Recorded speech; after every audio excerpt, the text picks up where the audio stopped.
A reading from the Gospel of Mark.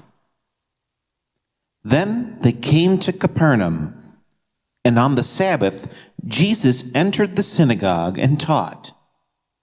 The people were astonished at his teaching, for he taught them as one having authority, and not as the scribes. In their synagogue was a man with an unclean spirit. He cried out, "What have you to do with us, Jesus of Nazareth? Have you come to destroy us? I know who you are, the Holy One of God." Jesus rebuked him and said, "Quiet, come out of him." The unclean spirit convulsed him, and with a loud cry came out of him. All were amazed and asked one another, "What is this? A new teaching with authority. He commands even the unclean spirits, and they obey him." His fame spread everywhere, throughout the whole region of Galilee. Miracle workers were a dime a dozen in the ancient world. Whether legitimate or not, the people who did miracles were typically of a higher class, and as a result, were much more well off. And why were they more well-to-do? It's because they were blessed by God. At least, that's what society thought. But that's not who Jesus was. He was a poor Jewish peasant. So being the lowest of the low meant that he and his family were, by extension, not blessed by God. As the first century Jews believed, a person being poor occurred because he or she, or someone in the family line, had sinned against God.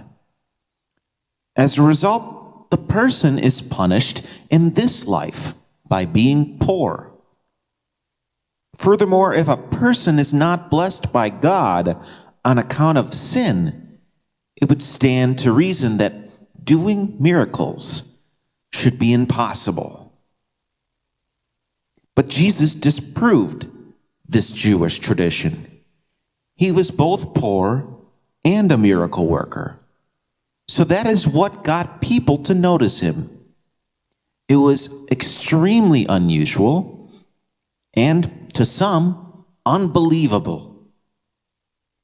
So despite seeming to be a contradiction in terms, Jesus began to be known as a poor miracle worker.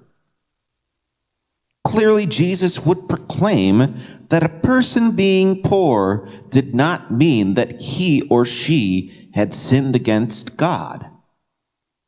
And how did he know this?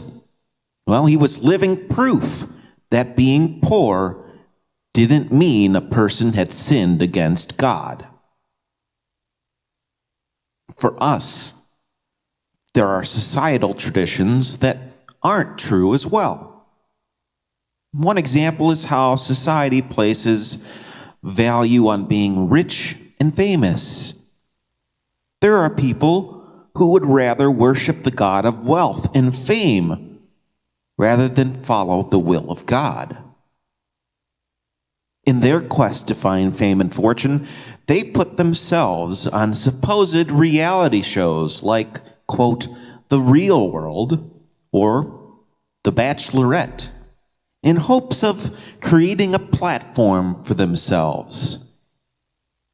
In the end, placing their faith in reality TV in hopes of becoming fulfilled by means of fame and notoriety.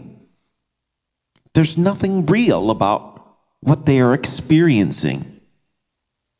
Moreover, rather than being fulfilled, most of these people are humiliated on national TV and then are sent back into the world with more problems than when they entered it. In addition, since these shows place more value on promoting fame, notoriety, and building a platform for themselves, in the end, these shows do nothing to help them when they enter the real world.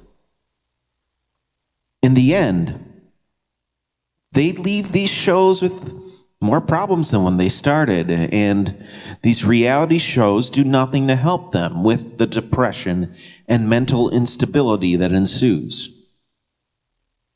So what is the lesson here? We should always make sure societal norms are in line with God.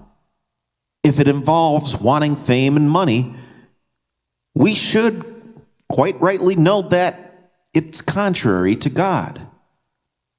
But the world can cloud our judgment that we completely lose ourselves in the process.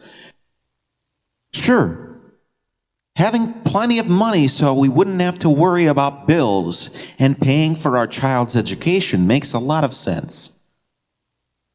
But if the world causes us to place value in boosting our ego rather than God's will, the ending result is we can never be made whole. In the end, the only way to be made whole is to place our lives and our entire will into God's hands and not the world's.